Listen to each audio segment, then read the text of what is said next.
because I looked them up, that type of bonnet, and I wrote to Anne Chomer, who is the writer for, well, she's the one that's transcribing and writing out the diaries for Gentleman Jack, and the source material for what they're drawing on for the TV programme. So I wrote to her and said, "What? This is such a shock." And she said, "Oh, no, don't worry, it was just a temporary thing not to be repeated." And then, about 4 days later, she said, "Oh, there's mention of a Dunstable bonnet, which is this." And I said, "Oh my God, that's like worse than The Handmaid's Tale." Next one. And this is a straw hat covered in velvet. But this is a Dunstable straw bonnet. And possibly it's the sort of thing she wore on occasion. That having been said, she did wear quite often a thing that she calls "my little round hat." And of course, because she's writing in her diary, she doesn't need to explain to herself what that was. Which is where I have huge problems, because at no point can I find an image of what my little round hat really was. Was it a boater? Was it a bowler? What kind of thing was my little round hat? Okay, next one. So it could be something like this. She did wear straw hats, and she did once cause very nearly a major traffic incident in Paris when she got out of the carriage not wearing a bonnet and just wearing "my little round hat." And the shock to the driver of the coach was so massive that he fell off of his perch. That then caused the horses to rear in their shafts.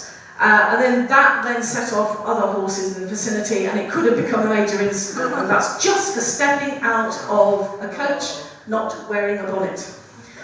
Next one. Can't remember where I'm going with that. Next one. Falsies. So we'll go backwards two more if we could. So, the conundrum I have is, I know that she went to see Panama hats being woven in this country, which is highly unusual for the time. They were being woven between Lincolnshire and Leicestershire, and she went to see a woman from Low London who was training other young women and children in the village to weave these hats, all of a piece, woven all of a piece. So most straw hats were done like this. They were plaited in long strips and then stitched together to make hats. And that was the common way of making hats and bonnets, straw bonnets. And she did have a woman in York who used to buy in black straw for her from America to make her straw hats. But she never says what shape or size or anything they are, or not that I'm aware of anyway. Because of course, like everyone else, I'm limited to what's actually available. So eventually, once all of her diaries are transcribed and digitised, I will, if I've got the time, be able to read through the whole thing. But at the moment, all I can do is work from the material I have access to. And I have asked Helena Whitbread a number of questions, and she's been amazing, considering how busy she is and the great age that she is. She's been truly magnificent in telling me what she can. And so has Anne Chomer. Both of them have been brilliant at helping me sort out this conundrum. But Anne Lister talks about Panama hats being woven all of a piece, that they bear crushing, which of course Panama hats do, because you can roll them up and put them in your pocket. And she also says that they can be washed with soap and water, which is pretty near what they do. But the thing with Panama hats is, it's only recently they started to dye them into relatively nice colours, but none of them are black. And they weren't black then. And she says how much it would cost to buy one to fit her, but she doesn't say that she actually bought one. So we know she only wore black, and we know that she only wore black straw, or straw that's covered in a material that is black. So I have the conundrum of making a hat that is kind of small and round, but not too much of a brim, because we're talking about West Yorkshire here, any kind of brim worth speaking of is going to be making that hat sail off into the distant horizon within minutes. So I could make something kind of cobbled together, or that she does mention a thing called a travel cap. And then Anne Chalmers got back to me and said, oh, the travel cap is called a casquette. And then if you look up casquette now, it just means a baseball cap. Now, 160 years ago, baseball caps didn't exist. So, the other day, on my way here, where has it gone? I found this in a lovely hat shop between England and Wales. And it's soft, and it's a bit like what was later called a newsboy cap. And there you get the whole class problem. So, I don't know at what point they started being called a newsboy's cap, because she wouldn't have worn anything that was working class or perceived as working class. But this is big enough to accommodate a bun at the back of the head, and it has just enough of a cap to be decent. But it's not, like blinkers coming up the side of your face. So I would like to do a quick straw poll. So, I'll give you the choices. So the choices are a straw hat like this, but done in black, a casquette like this, wearing no hat at all, which of course someone of her class wouldn't do, wouldn't go out walking without a hat on. And what was the fourth one? The bonnet. The bonnets, yes. The infamous bonnet. So, I'd love a straw poll of what you would like to see Anne Lister wearing. So, we'll start with the casquette. Middling, about there. And a hat like this, but in black. Yeah, slightly more. Interesting. No hat at all. Okay. And a bonnet. Wow. Okay, well that's really interesting and that's really helpful, so I will try and accommodate your wishes. Okay, so next one. So here we have what everyone these days is thinking Anne Lister looked like. So we go on to the next one. This is something I hadn't come across before, and these are false curls that Anne Lister did use. Not these precise ones, but apparently, if you really didn't have time to faff about with paper and rolling your hair up before going to bed, kind of the sort of early 20th century version of putting your rollers in, you could actually either save your own curls or buy them in and just pin them to the inside of your hat for those moments when you needed more curls. We know that Anne Lister had up to a dozen curls at any one time. So she didn't have a rigid line of two horizontal curls, she had quite a few curls, and that made your face quite soft looking. But you could also just have them on a string like that one and just bury them into your hair. So anyway, I just thought that was an interesting bit of research. So the next one. And this is how her hair did look for a while on my sculpture, until I decided I really needed to take on the challenge of the hat. So the hair was pulled into a bun at the back, and then it was all kind of swirled around, and then you had an extra long thin bit of hair that would then swirl around that at the base. And then that left some at the front for curls. The next one. Next interesting challenge, the watch on a chain. Now, back in her day, back in the 1820s and 30s, everybody wore pocket watches that could afford one, regardless of what gender they were. So women would have little half-moon pockets. I've seen one on an actual Regency dress, and it was sewn in so carefully and so small that it vanished. You just couldn't see it unless it was pointed out to you. It's made of the same fabric as the dress. So here we've got her wearing a waistcoat, and she did wear waistcoats, and it's got it on a chain. So if we go to the next one, as you can see. And the next one. And what's interesting about this one, I know it's hard to see because it's had a bit of a difficult life, this image, but underneath this brooch or pin is a loop of black ribbon. And women wore their pocket watches on ribbon, not on a chain. And it's one of the subtle differences that separated the genders. But it was also a way that women could flirt with each other. So, for instance, at one point, Anne Lister has quite a thing for a Miss Brown. And Miss Brown was very pretty and feminine.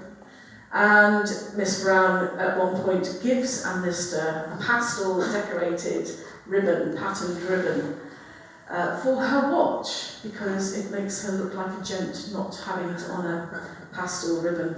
And so Anne Lister, ever obligingly, but trying to find a way out of this that makes her look good, says, "Oh, that's just too pretty to use, I will keep it safe." So these subtle differences of things that could be made masculine or feminine just by subtle differences were also used by Anne Lister as a way of flirting. So next one. Ah yes, that's because I haven't got an image of it. Another simple, subtle difference was a walk. She didn't walk with a walking stick, she had a brolly. And that brolly got really hard used. Because not only is it West Yorkshire, they get an awful lot of rain there, I live there, I know what it's like, it's horrendous. So she needed a brolly far more than she needed a walking stick. And that brolly could be made masculine or feminine by a strap going through the handle. And again, Miss Brown asks Anne Lister to take the strap out of the handle of the brolly because it makes her look like a gent. And ever obligingly, she takes it out just for the duration of that conversation, then it goes back in again, of course. And that brolly was used to fight off so many attackers, it's unbelievable. And the only bit about the Gentleman Jack series that really distressed me was the scene of the man with the big staff. Is she didn't actually get beaten up by him. So that bit really upset me because she always seemed to succeed in beating off attackers. And it was that brolly that did it. And that brolly was forever getting recovered until eventually the chap that did the recovering of it said to her, "I'm sorry, madam, it's a bunch of sticks. It's time to start again." So anyway, yes. So these are subtle languages that we've since lost. Now, I did a ceramics degree, which was actually an applied arts degree, and at the end, about a month away from the end of our course, we had a talk given to us by a woman from the Victorian Albert Museum. We thought, oh, this will be good, you know, she'll have some really interesting slides. So she put up a slide of a chair, and then she talked about that chair for a whole hour. We didn't get to see anything else. And she talked about all the language that was woven into this chair, about the arms of the chair was saying something about the time it was made in, and the materials, the wood it was made of, so told you something about empire or conquest or trading routes or whatever, and where that wood had come from. And so it anchored it in a particular time and place because it said so much. And then the fabric it was made from, where that came from, how it was dyed, how it was woven. Everything about that chair told you very precisely within a 2-year period when that chair was made, where it was made, why it was made, who it was for. And all of that language we've lost. And it was quite depressing actually at the end of an applied arts degree. We're thinking, oh yeah, we understand about applied arts. And we came out of that meeting with her thinking, blimey, we know nothing about how these things were perceived in their time. And that's really true with Anne Lister. So I can really understand why Gentleman Jack has butched up Anne Lister in the way that makes sense to a 21st century audience. But to be honest, if she'd gone out looking like that she'd been portrayed, she would have been lynched, quite simply. Now, this is the coat that I've chosen to have on my Anne Lister statue, certainly on the maquette anyway. And what's lovely about this is it's got 2 really big pleats right in the middle of the back, and they're pushed inwards and they meet each other, like so. And it's a late Regency, early Victorian coat. As these things go, it's relatively unfussy. And it's what I decided I wanted my Anne Lister to wear. And it was only 2 or 3 weeks ago that I discovered that the great coat being used in the TV series has that same double pleat. And I didn't realise that until I was just watching the telly, scrutinising it really closely. So that's really, really, really handy, because now I know I can start using the TV series to understand how the coat billows. But that's a realisation I've only made in the last 2 or 3 weeks. So next image. And that's a close-up. Can you see that groove down the middle? Yeah. That's where the 2 parts of the pleat stop, and then it leaves a sort of gap. And then the next one.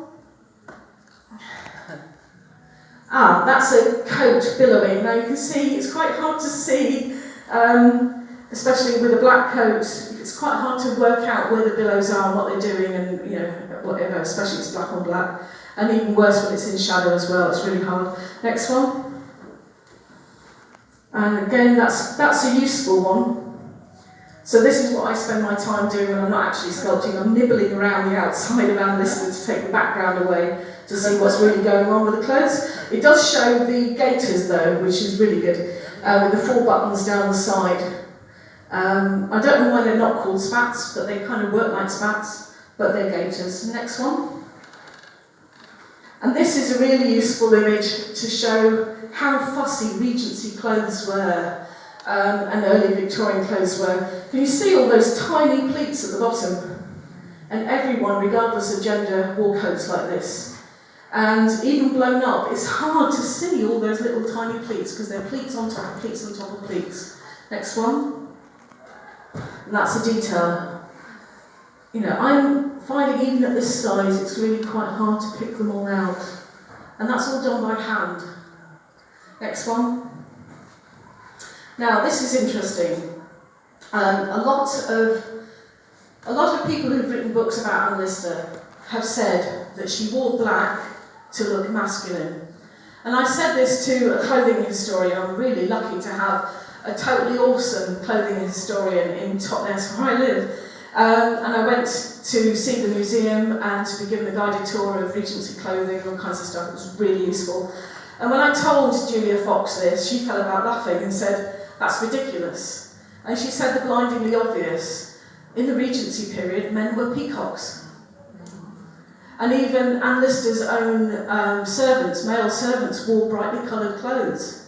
And she chose liveries for them to wear, and they were green and yellow and things like this. So this is a man's riding coat. Again, you can see lots of pleats, but higher up. And then loads and loads of capes to keep the rain off. Next one. And that's a man's riding coat, probably with the same kind of big pleats at the back. And next one. And you can see another set of really big pleats at the back. So these are all for riding in. They're all for men. None of them are black. Next one. Okay, I'll go back to the thing about black. So I said to Julia, why would she wear black? And she said something really interesting, or I thought so. She said, in the Regency period, every young woman would be expected to wear pastel shades. And so by wearing black, you're saying, I'm not like the other girls. I'm not on the marriage market. And then the other time that you would wear black is in mourning. And again, that spells out very clearly, I'm in mourning, don't try it on with me. I'm not available. And I thought that was a much more subtle reading and understanding of Anne Lister than simply saying it made her look masculine at a time when it certainly wouldn't have done. Okay, so this is the front of one of the 2 bases. They are both pointed oval, they both rise up at the front like the prow of a ship, and it has the quote, I love and only love the fairer sex, and thus beloved by them in turn, my heart revolts from any other love than theirs. And that will be in raised lettering and burnished to a bright gold. And it will be both in code as well as in longhand. And this is the closest I can get to doing it on a computer, and it still isn't right. So Well done, Alistair. You completely flummoxed the electronic end. It cannot be done properly. So what I will do is I will 3D scan that quote directly from her diaries, and then write in longhand, in as close to her handwriting as I can get, what that would be in English, and then scan that in as well, and then 3D print that as raised lettering coming out from the front of both bases. And there's two bases because one is bigger than the other, and I want to be able to give these two maquettes of Alistair, one on the small base, one on the big base, to the Arts Committee at York University to choose from. Next one.